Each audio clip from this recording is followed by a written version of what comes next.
Hello everyone, DonTheCrown here, and today I want to go over the campfire chat that just happened here for Diablo 4, and I gotta say it is a massive W, but they covered so much stuff. It's like almost an expansion's worth of stuff that they're talking about in terms of reworking systems, doing more class updates, doing new content that's coming out as well, and honestly it's just a huge W right now for Diablo 4. I know it's kind of been under fire for a lot of things. Season 3 really wasn't all that great. I didn't really enjoy it all that much, but I think that season 4 is shaping up to be pretty darn good. And I have a lot of notes here from the campfire, and I'm going to try to go over them as fast as I possibly can. I'm going to try to keep this video maybe under 10 minutes if I can get lucky, but they really covered 3 major topics. We have crafting and itemization, class updates, and new content. So hopping right into itemization, this has been a super hot topic for the game since like a beta, since like the launch. A lot of people really ragging on the itemization, how items work, how crafting on them works. It's kind of how bland overall the itemization has been, and they're doing kind of a massive rework on it. And there's kind of 5 different areas that we're going to talk about. So the very first thing is that they're basically going to be reducing the number of affixes in the overall pool, and they'll be removing some of the bad affixes like the damage on Tuesdays type of stuff, and kind of like slimming it up so that you have more relevant and potent affixes. Also, you're no longer going to have these crappy situations where you drop a glove and it has plus ranks of skills to like 3-4 different skills. And it's just like, I would never, ever want to use this in any build ever. Why is this a thing? Now, like plus ranks to skill on glove and things like that will all be exclusive. So you can only have one at a time. Likewise, you'll only be able to find your class's main stat. So if you're like playing a Sork, you're not going to be dropping dexterity or strength items anymore. You'll only be getting intelligence. Also, they're finally making it so sacred items only show up in World Tier 3 and Ancients in World Tier 4. Personally, I think Sacred and Ancestral or Ancient don't really do anything at all, and they should just be removed since item level is really the only thing that truly matters. But, still in the game. Anyways, affix values are also going to be a little bit more punchier. So like the numbers basically are a little bit bigger, and especially with some additional systems they're adding, these numbers can get very big. But before we get into all of this though, I need to talk about one more thing. They are extending season 3 to May 14th, but they're adding a PTR for season 4 stuff on April 2nd through the 9th, which is during my birthday on the 8th. So come hang out, test out some stuff. You'll be able to basically play from level 1, or you can boost the character all the way to level 100. You have 100 million gold, 1,000 obols, all the stuff that you need to test out an endgame character. And I think this is a really good option in terms of be able to see all the new systems, be able to check out all the new crafting and itemization stuff. And I think this is going to be very good. Now, going back into the itemization, one of the first things that I really want to touch on here is the fact that they are going to be kind of reducing the number of mods that you can get on items in general. So one of the worst parts about Diablo 4 for me is I go back to town, I have an inventory worth of stuff, and it just takes forever to kind of just to read through all of the stuff. And one of the things that they're doing is they're making it so that there are less affixes on gear baseline. So as you can see, legendary items are now going to drop with 3 affixes. Rares are only going to drop with 2. And so it's just a little bit cleaner to read. And also some of these modifiers are just a little bit more straightforward. So as opposed to like intelligence, vulnerable damage, damage to shadow, damage over time affected enemies, lucky hit stuff, we're seeing like intelligence damage and vulnerable damage, a little bit easier to read. Now, personally, one thing to note here is I don't know if rare items can actually still get 3 modifiers. And if they don't, that means rare items are pretty much dead on drop, which I think is a very bad option. And I think that this is something that they are going to change due to feedback.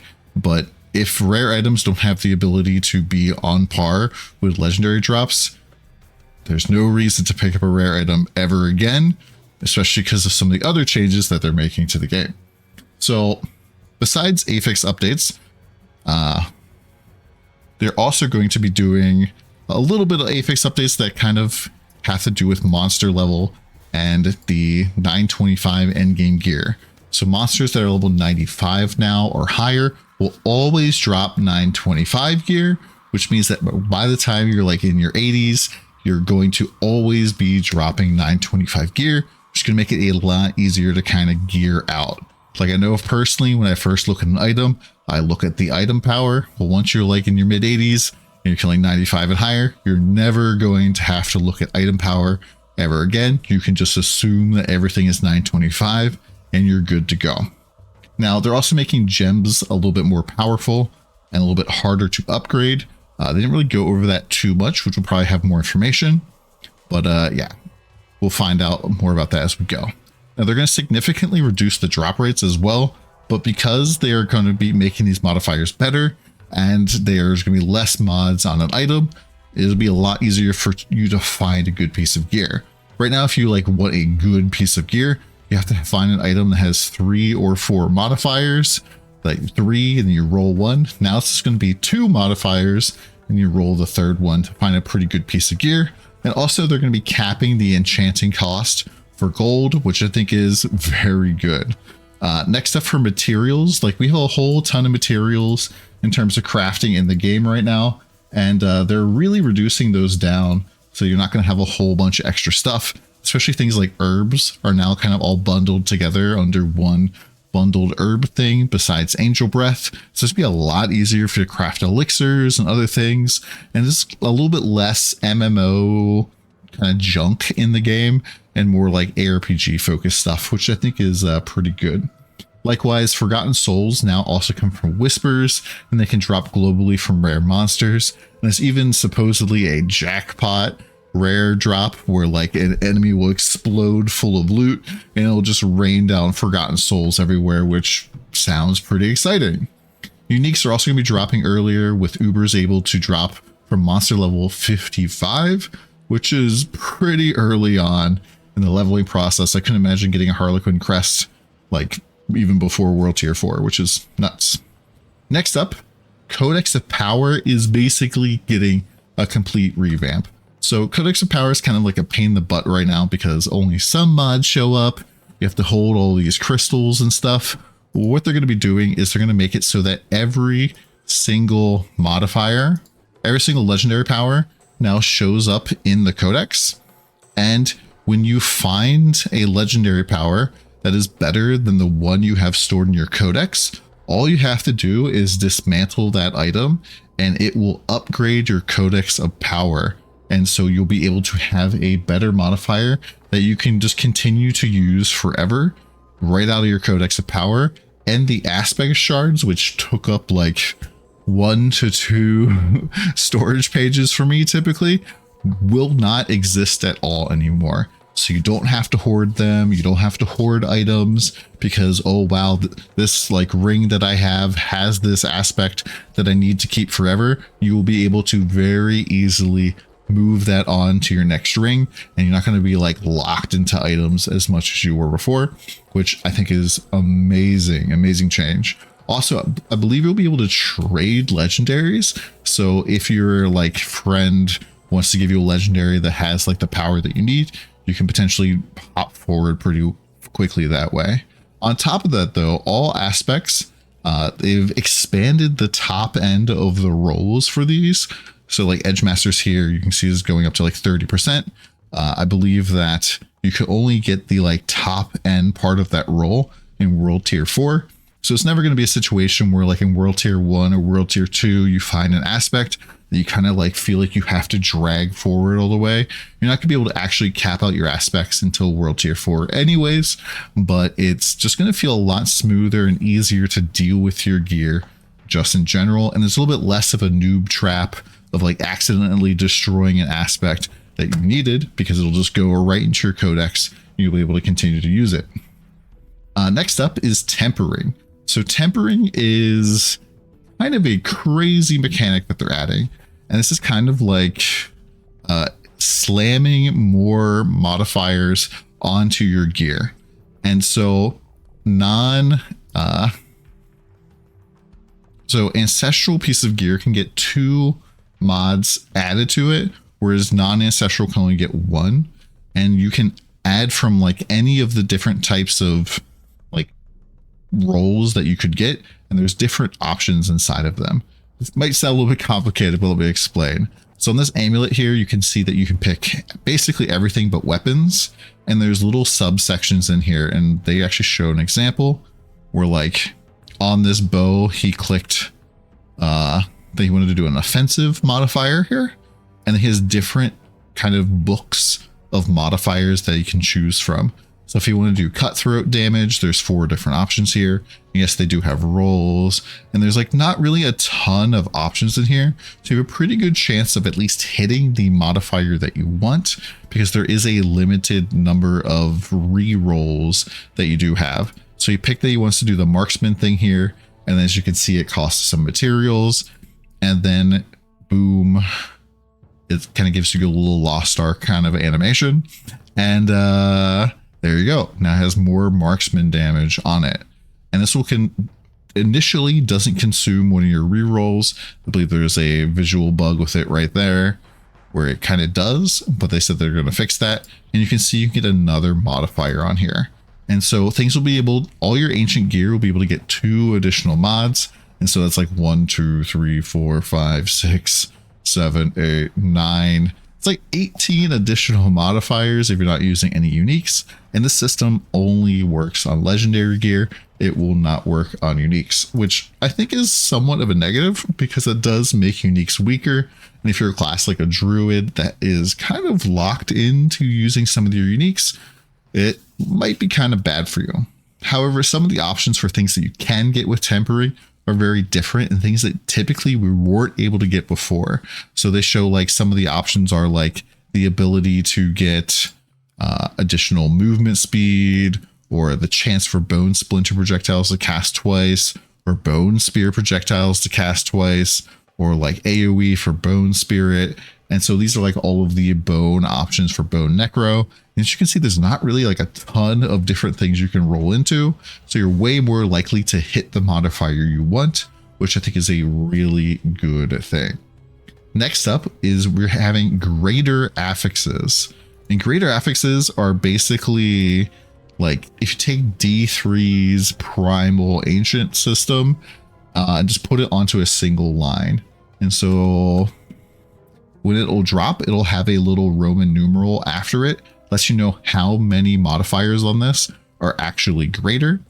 And then the line will also be looking a little bit fancier, and it'll always be max rolled, and it'll be 50% stronger than the normal roll you can get here. So we can see that here for critical strike damage is 75%. Normally, I think this would cap out at 50%. So you're getting a bunch extra. And so you're really like kind of end game, probably looking for like 1 or 2 super cooked greater affixes here for some best in slot gear. This is definitely going to add some interesting items for trading. Also add some interesting items just for like cool drop moments where it hits the ground. You're like, wow, that's cool. I'm going to use that, which is pretty great. These are basically like exalted items from last epoch. Now, one thing I did ask and they did answer in here is what happens if I wanted to re-roll one of these. It will not keep the greater mod status. So if I re-roll this intelligence, it would just turn into a normal roll, which I think kind of sucks, but yeah. Also, you can't roll with enchanting into a greater affix, which I think is good because I don't want to sit there wasting hundreds of millions of gold trying to hit the greater aspect or greater affix of the particular one that I want. That just sounds kind of tiring and not very fun. Now, all of this is really, really cool, and it kind of gets tied together with the last system, which is Masterworking.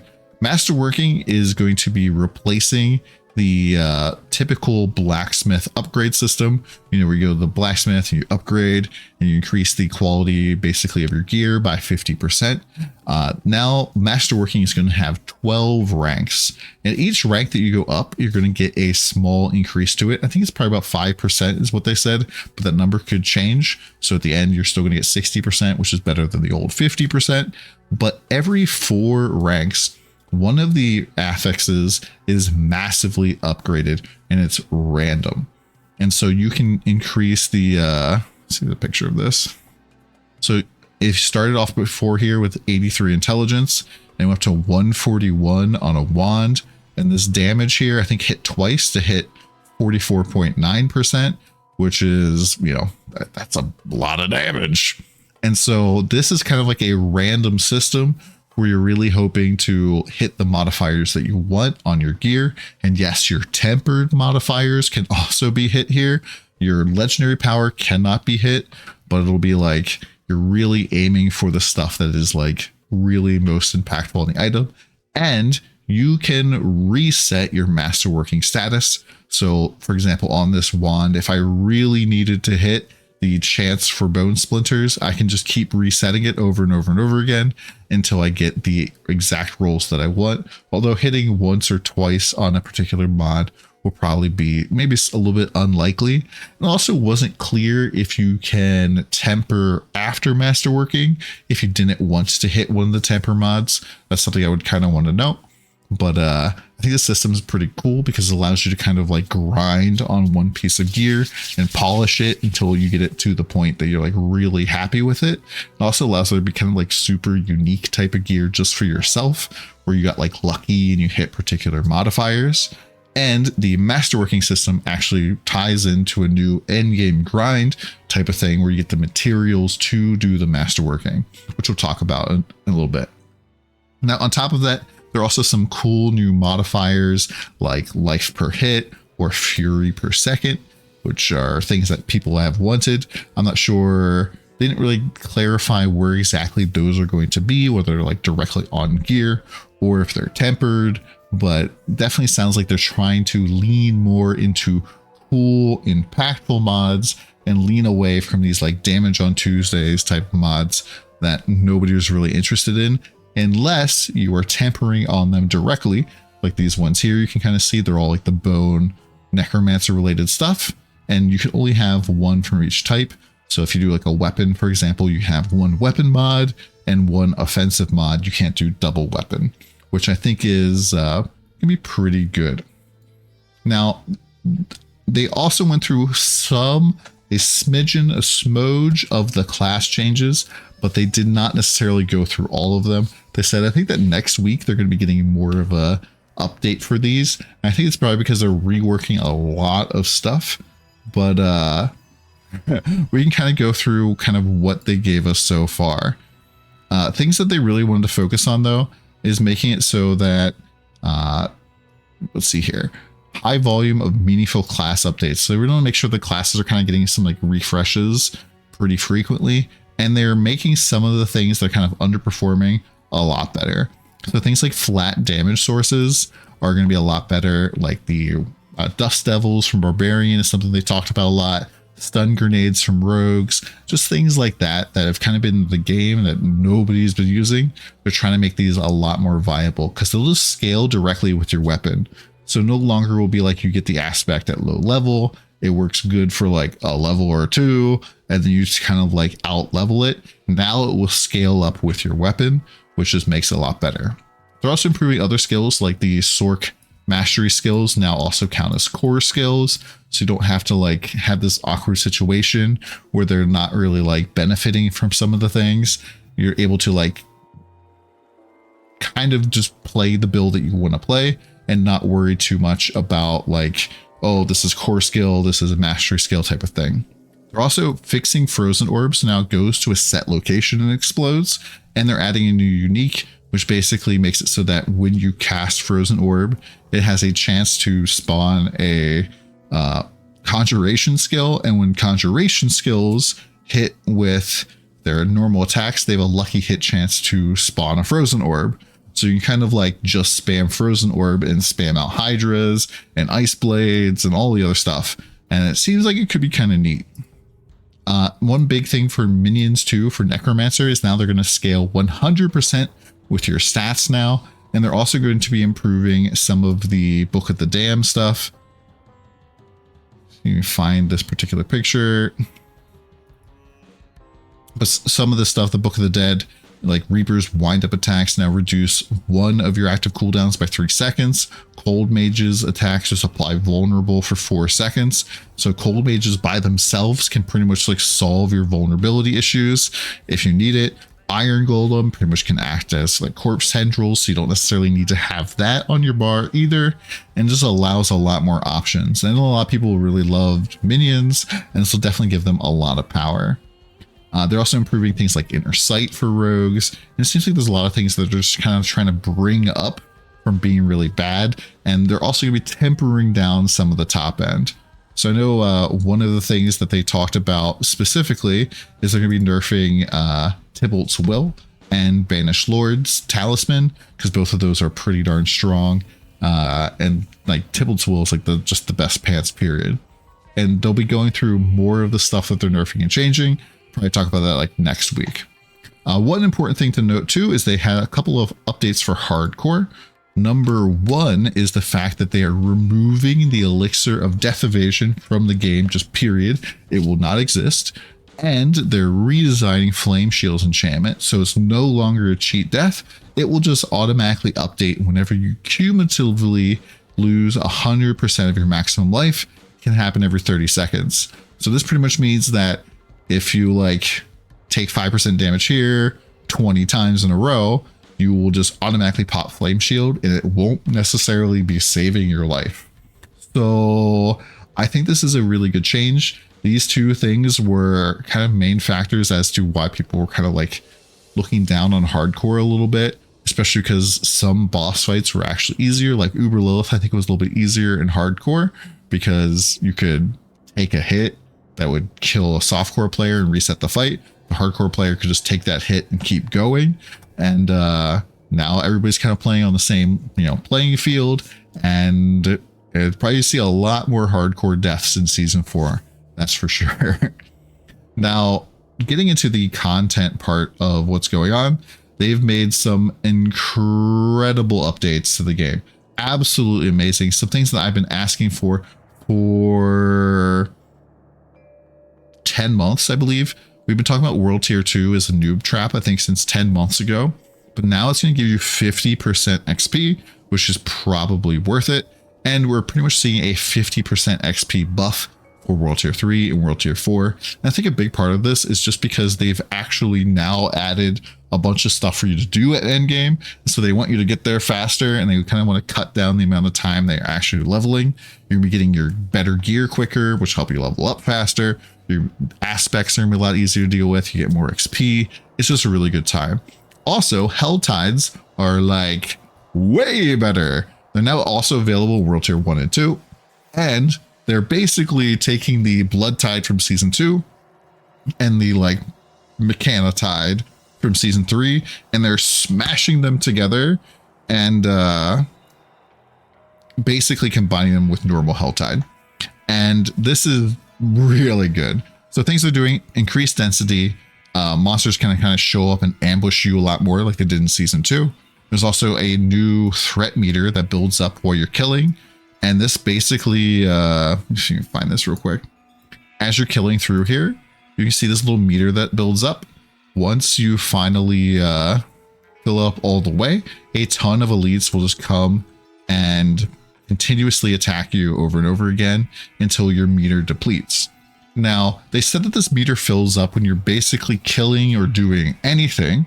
So I'm kind of curious how this works in a party or even in a loose camaraderie of people that are nearby, because if this just continuously spawns elites on you, as you can see, it's like spawning 3 to 4 elites on him every couple seconds here, and eventually a like kind of super elite will come out that drops some good stuff that supposedly can drop some boss summon materials. What happens if you have like 10 people standing on top of each other here? Are you just going to basically be crashing the server with the amount of gear and monster spawns? I guess we'll find out in Season 4, that's for sure. But very hyped for this. There's also like a public summons, like similar to how it is in Season 3. You can kind of see something on the map here briefly. This little marker here. I'm guessing it's very similar to how it is right now in Season 3, where you can like summon the Herald of Malphas, and yeah, it should be good. But yeah, in terms of dropping boss materials, you can get boss materials from the new Helltide stuff. Treasure goblins can now drop boss materials, and whisper caches can also drop boss materials. And apparently it's also going to be some more of a rare drop to just drop random boss materials. And this sounds great. Helltide has always kind of been like a little bit weak, I think, but Season 2, Bloodtide felt pretty good. Season 3, Mechanitide felt kind of okay. And so smashing all three together really seems like a winning combination. And especially if you're playing with other people or around other people, I'm sure that there's going to be a lot of mobs showing up. And it'll be probably the way to level up, unless the Season 4 mechanic gives us even more monsters somehow. But it'll be pretty cool. Now, on top of that, they're adding a brand new Uber boss. It'll be Uber Andariel here. And Uber Andariel has the exact same loot drops as Uber Duriel. So if you're sick of farming Uber Duriel, you can now get stepped on by Uber Andariel. And in order to summon her, you're going to want to kill the Beast in Ice and Lord Zir, just like how Grigor and Varshan feed into Duriel. Those two bosses are going to feed into Andariel, which is also really great because if you are one of these people that are trying to farm like Beast in Ice or Lord Zir for uniques that drop for them specifically, it's gonna be a lot easier for you to find people that are interested in running that boss because they'll be running it anyways. So you might be able to have an easier time getting these uniques. I know I had to run a whole bunch of Beast in Ice to get my wand for my Sork, and there was not very many other people that were interested in doing it that I could find. Now, the last big piece of content is kind of a massive piece of content, and it's a brand new feature called The Pit. And this is very similar to Greater Rifts from Diablo 3, and it's also kind of similar to the Abattoir of Zir from Season 2. And Abattoir of Zir kind of started off at like super hard difficulty and only scaled up. This is going to start at level 100 monsters and scale up probably even farther than the Abattoir of Zir did. And the reason you want to do this is because these are going to drop Stygian stones, and Stygian stones can summon uber versions of any of the bosses on the boss tree ladders like Beast in Ice, Lord Zir, which have significantly better drops, and they have a better chance of dropping uber uniques. So you can do like Uber Duber Duriel or something and have like maybe like a 1 in 20 chance of getting an uber unique, or 1 in 10, who knows what it is. But you'll be able to unlock the pit once you complete your tier 45 nightmare dungeon. This will give you the material to open the rift, which is here. And these bosses that you kill, by the way, these uber duber bosses, have a 100% chance to drop a resplendent spark the very first time you kill them, which is what you trade in to get an uber unique. So there will be a 100% chance for you to get a Harlequin crest in Season 4 if you kill all of these bosses at least one time. And I'm sure you could probably do it with a friend or get carried by somebody. So if you play the game and kill all the bosses, you can have whatever uber unique you want, is what it seems like. And I think that that is a really good change. And so no longer is it like, oh man, how many of these am I going to have to do before I get the one Uber I want? Now you can just get the one you want. Now in the pit, there's not going to be any loot drops, but clearing it in time gives you a whole bunch of masterwork stuff. And so we'll show a little gameplay here. Basically, he's like running through killing mobs. I assume still get experience here. So you start off at level 100. So about the time you're like level 90 or so, maybe you're shifting from doing nightmare dungeons to doing the pit and just killing monsters in here. And then once you get to the finished time here, there's like multiple floors as well, just like Greater Rifts from Diablo 3. Once you fill up the meter all the way, it spawns a portal to the boss room. So it's not the type of situation where you're going to have to like be very careful about where you kill the final mobs to spawn the boss. You'll be able to go into a specific boss room. And the boss room, it does appear to have different bosses. It's not going to be Tomb Lord over and over again or something. And it's definitely more of a boss than the Abattoir of Zir is. And you might notice that there's another kind of like ghost boss attacking him at the same time. This is going to be a feature of the pit. This is kind of something I think it's kind of taken a little bit from Torchlight Infinite, where like different bosses will attack you as you're clearing a map. in the pit, different bosses will just be randomly attacking you as well. You also see this in Path of Exile as well. And add a little bit more difficulty to the fights. But once you clear this out, you get a little bit of loot. And you get these Stygian stones for summoning bosses. And then the chest here will give you the stuff that you need in order to masterwork your gear. And there's a couple of different tiers of masterwork materials. And they kind of showed us a picture of this real quick. So things like rune shards, opticite, ingolith, and neath iron. And so the deeper you go into the pit, the higher quality stuff that you're going to drop. And so you do need to go deep enough in order to get like the 12 out of 12 upgrades for the masterworking. And so this is definitely something that like you're going to want to participate in, going to want to push down in the pit. And yes, you can play this with friends if you're interested in. And it appears that all of these materials for the masterworking stuff aren't tradable. So this is something you will have to do yourself. People won't be able to like pay to win their way through by like spending a lot of gold or something. And you might notice one more thing, and that is the camera is a little bit more zoomed out here. And that's going to be a new option that they're going to be adding in the PTR and going into season 4. And you can bet your bottom dollar, if you're following Diablo 4 content creators, that there'll be about 600 videos telling you to turn on this feature that'll range anywhere from 30 seconds to 10 minutes, depending on the content creator. But this is just me telling you now that this will be an option that you're going to want to turn on. Another thing to note is that they did say that they are not going to have a loot filter anytime soon. They kind of feel that with the reduced amount of drops they're going to be getting, that it probably isn't as much of an issue as it was in the past. However, I still believe that we should have a loot filter, be able to kind of like not only hide things that we don't want to ever see, but also to highlight things that we definitely want to see, things that have like multiple modifiers that we want. But that's pretty much it for the entire thing. I definitely ran longer than I wanted to, but we'll be going over more of the content that's coming out, more of the information probably next week. The PTR is going to be April 2nd through the 9th during my birthday. Come hang out. And then season 3 will end on the 14th of May. And then season 4 should start on the 14th of May. Now, I'm sure if they get some sort of major feedback that they have to adjust, that they might push the season back even farther. But I'm pretty excited that they actually pushed the season back to make sure that this season hits well. I mean, it's an even season, so typically the even seasons in Diablo 4 have been pretty good. So I'm looking forward to a good time.